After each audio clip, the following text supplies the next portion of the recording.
What can you accomplish in 5 minutes? If you're the Colorado Avalanche, it's apparently scoring 4.5 times, and then taking the next 51 minutes for Nichushkin to get to his hat trick. Avs win over the St. Louis Blues 6-1. That was a lot of cold water that fell onto my crotch, which is an apt description of what happened to the St. Louis Blues in this game. They were frankly non-competitive, not even remotely close, had no business being on the ice with the Colorado Avalanche. Not just the goal scoring total, but at different portions of this game, they were getting outshot 12-0.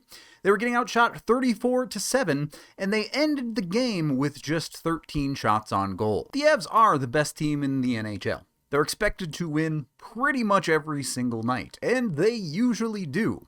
But a performance like that, embarrassing for St. Louis. On the Avs side, they're pretty used to scoring early, and this game is no different 1 minute in. Nelson gets the red line and just dumps this puck in, and nothing fancy. MacKinnon's the man to go in and get it for the Avs to get them possession, winning the puck battle even if it's not that fancy. Nichushkin is able to just kind of work his way through here. He bobbles the puck a couple of different times, doesn't really get a great initial shot off, but just manages to cause enough havoc that no one's on this puck. Binnington can't seal it, none of the defensemen can cover it, and then the high skill kicks in, and this is what separates Val from just a guy who stands in front of the net and is a big boy who can finish.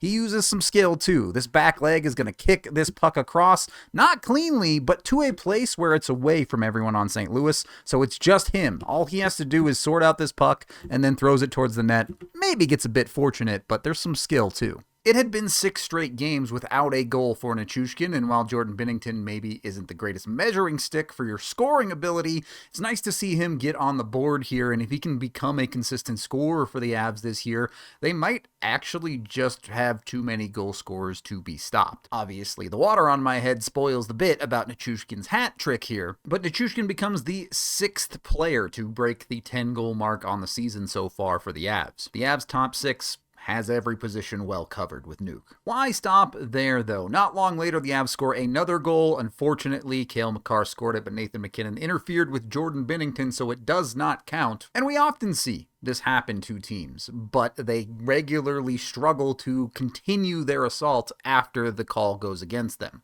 Somewhat human nature, but it's not what the Avs do in this game at all. That goal doesn't count. Just immediately go out and score it again. Avs working their way through the neutral zone. A good little pass from Nichushkin gets MacKinnon in, and the Avs are going with speed. St. Louis's defense obviously just shreds itself here. I'm not going to try and defend it, but the Avs are able to take advantage as MacKinnon pulls up and gets it to safety up high to Taves, and the Blues are just a little bit lost in whatever this coverage is. You should probably at least cover the guys you're close to if you're going to give up the other side of the ice. It comes across to that side, and everyone's forgotten about Nathan MacKinnon on the back door. Maybe you shouldn't forget about that guy because, he's going to score.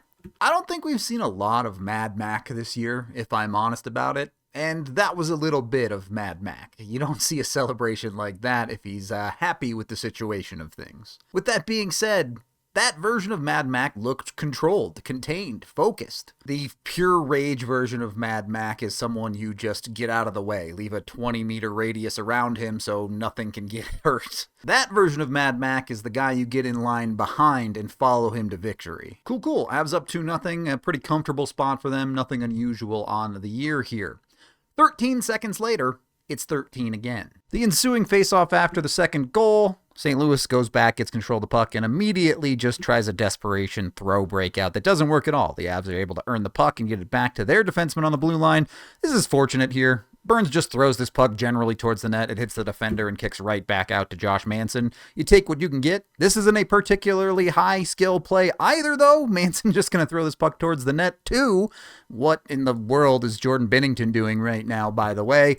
This results in a pretty brutal rebound from Binnington, and who's there on the spot? Again, Val Nichushkin in the soft area. Finds the spot that no one's covering, and that makes it an easy one. Once again, Jordan Binnington, not good, but these are the types of goals that the Avs are going to need to score this year. Those rebound opportunities are the types of dirty goals that you have to get when it comes to playoff time to really grind out some games. This one, you run away with it and it makes your life easy, but that could end up being a style of goal that comes up big for you when it matters. It's an area Nichushkin needs to excel in given his role on this team. So now it's 3-0 and the Blues are getting their heads kicked in pretty badly with a taken back goal too, but the Avs clearly had a message to send here about Team Canada sending the wrong goalie to the Olympics. Avs resetting on a breakout with Nichushkin here, who leaves it for Makar. The Avs don't have really any sense of urgency here. They're just taking the spaces given to them by St. Louis on their breakout. Landy, not much of a move, and St. Louis, again, just a team that was ready to go home in this game. Able to get the blue line easily, get the Avs set up, and somehow the guy the Blues forget about again is Nathan MacKinnon.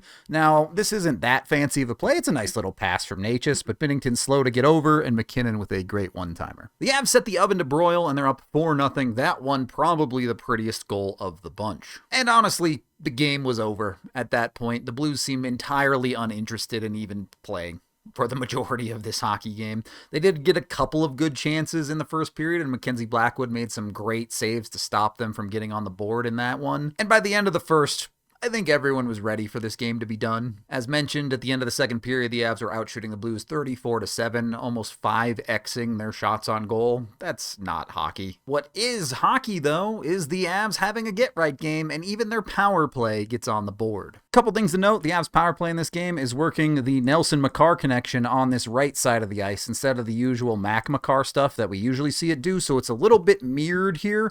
Now, for this stretch, Mac does come back up to that half-wall area, and the Avs do a good job of working it in the middle and to MacKinnon. This is good stuff. I don't have any problems with what they're doing here. MacKinnon ultimately tries to find the space and goes for the pass to the bumper that he really, really likes. Lecky just kind of fans on it, but that opens up to Nelson because, let's face it, teams don't respect this side of the ice when it comes to the Avs power play right now.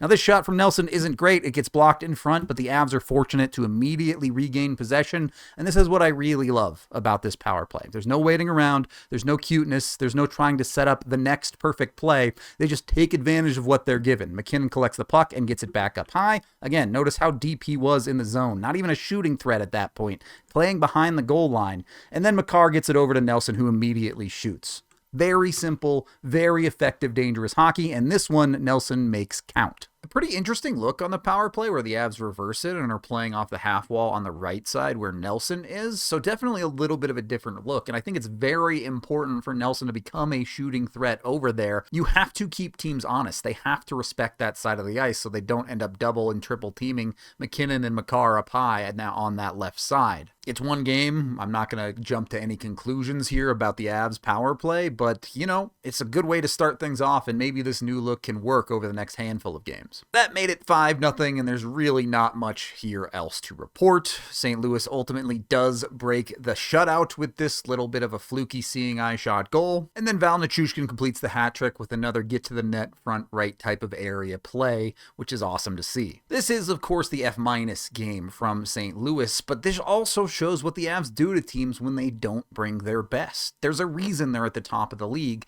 They've managed to win the vast majority of the games even when they're getting a team's A game.